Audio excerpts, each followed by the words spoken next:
السلام علیکم ورحمۃ اللہ وبرکاتہ۔ میں امید کرتا ہوں کہ آپ سب خیر و عافیت سے ہوں گے۔ تو آج کا جو ہمارا سبق ہے وہ ہے مخارج کا اختلاف۔ جیسا کہ آپ کو معلوم ہے، کل میں نے آپ کو جو کل والا ہمارا سبق تھا وہ تھا مخارج کی تعداد، یعنی مخارج کتنے ہیں۔ کل میں نے آپ کو یہ بھی بتایا تھا کہ جمہور قراء کے نزدیک مخارج 17 ہیں۔ تو کل میں نے آپ کو جو 4 اماموں کے نام بتائے تھے اور ساتھ یہ بھی بتایا تھا کہ ان 4 اماموں نے اس علم اور فن کو، یعنی فن اور اس قرات کو کتابی شکل کے اندر مرتب کیا اور ہم تک پہنچایا۔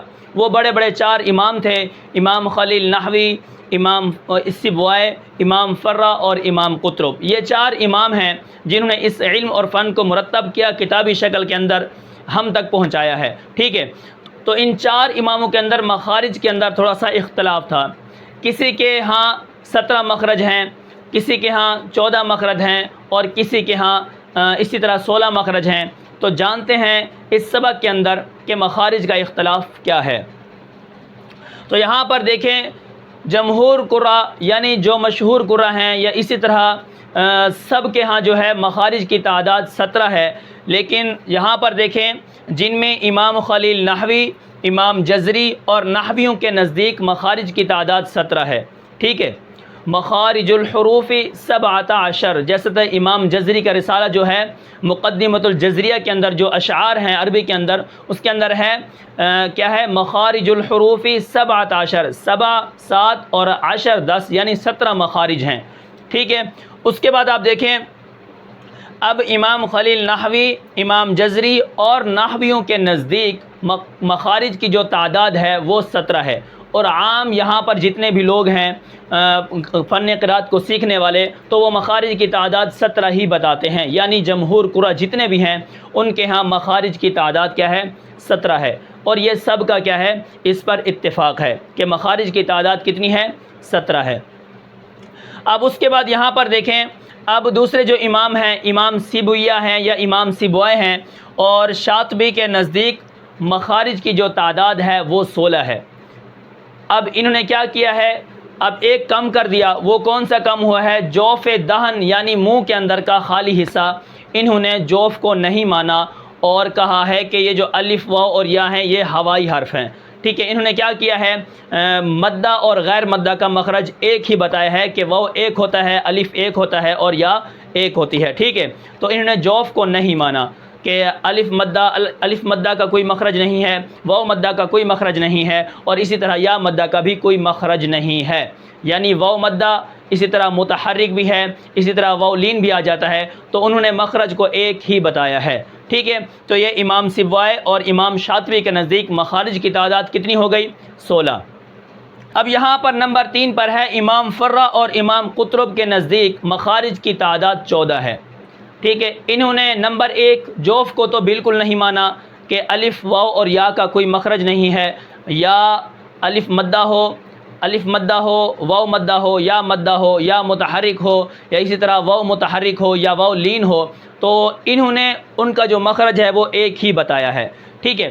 اس کے بعد انہوں نے کیا کیا ہے، لام نون را کا مخرج ایک بتایا ہے، جوف کو تو بالکل نہیں مانا، اور لام نون را کا مخرج ایک بتایا ہے کہ لام نون را ایک ہی جگہ سے ادا ہوتے ہیں، اور قرب کا لحاظ کیا ہے کہ یہ قریب قریب ہیں تو ان کا مخرج ایک ہی ہے۔ تو یہاں پر 2 کم کیے، ایک جوف کو نہیں مانا، تو یہ ان کے ہاں مخارج کی تعداد کتنی ہے، 14 ہے، ٹھیک ہے۔ تو یہ مخارج کا تھوڑا سا اختلاف ہے۔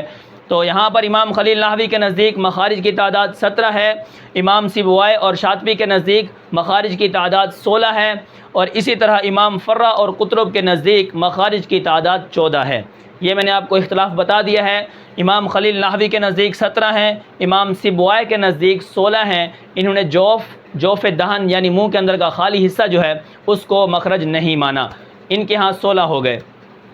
امام فرا نے کیا کیا ہے، ایک تو جوف کو بالکل نہیں مانا، اور دوسرا لام نون را کا مخرج ایک بتایا ہے، یہاں سے بھی 2 کم ہو گئے، وہاں سے جوف کو نہیں مانا، 3 نکال دیے اور ان کے ہاں 14، اور یہ ان کا مذہب ہے امام فرا اور قطرب کا، ٹھیک ہے۔ ان کے ہاں مخارج کی تعداد کتنا ہو گئی، 14 ہو گئی، ٹھیک ہے۔ اب یہ جو اختلاف ہے یہ لفظی ہے نہ کہ حقیقی۔ بہت سے ایسے بھی ہیں کہ جن کے ہاں ایک ایک مخرج یعنی الف الگ نکلتا ہے، با الگ نکلتی ہے، تا الگ نکلتی ہے، سا الگ نکلتی ہے۔ تو بہت سارے ایسے بھی لوگ ہیں جنہوں نے ان کے مخارج 29 بتائے ہیں، 29 حرف ہیں، تو ہر ایک کا الگ الگ مخرج بتایا ہے، ٹھیک ہے۔ اب یہاں پر آپ دیکھیں نمبر 5 پر، اب یہاں پر تو یہ ہو گیا مخارج کی، کل تعداد میں نے آپ کو بتائی تھی، آج میں نے آپ کو اس کا اختلاف بتایا ہے۔ اب یہاں پر نمبر 5 پر جو ہماری بات ہے وہ ہے حرف و مخارج کی تعداد میں تفاوت کیوں ہے؟ یعنی حرف تو 29 ہیں لیکن مخارج کیا ہیں؟ 17 ہیں۔ ایسا کیوں ہے؟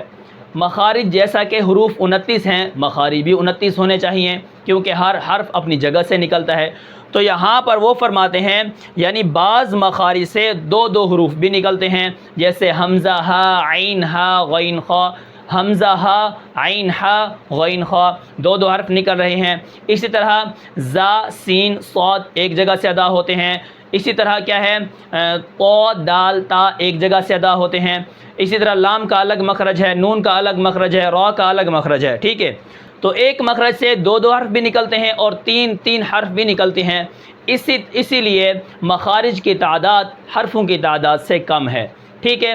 تو اس کے بعد کیا ہے یہاں پر ہماری جو باتیں ہیں وہ مکمل ہو گئی ہیں۔ اب یہاں پر دیکھیں ہمارا جو سبق چل رہا تھا وہ یہ تھا کہ سب سے پہلے میں نے آپ کو یہ بتایا تھا کہ حرف کی تعریف کیا ہے، ٹھیک ہے۔ حرف ایک ایسی آواز ہے کہ جب بھی کہیں پہ کوئی ٹکر لگے گی تو آواز پیدا ہوگی، با تا، تو حرف، یہ آواز، حرف کی تعریف میں نے آپ کو پہلے بتایا تھا۔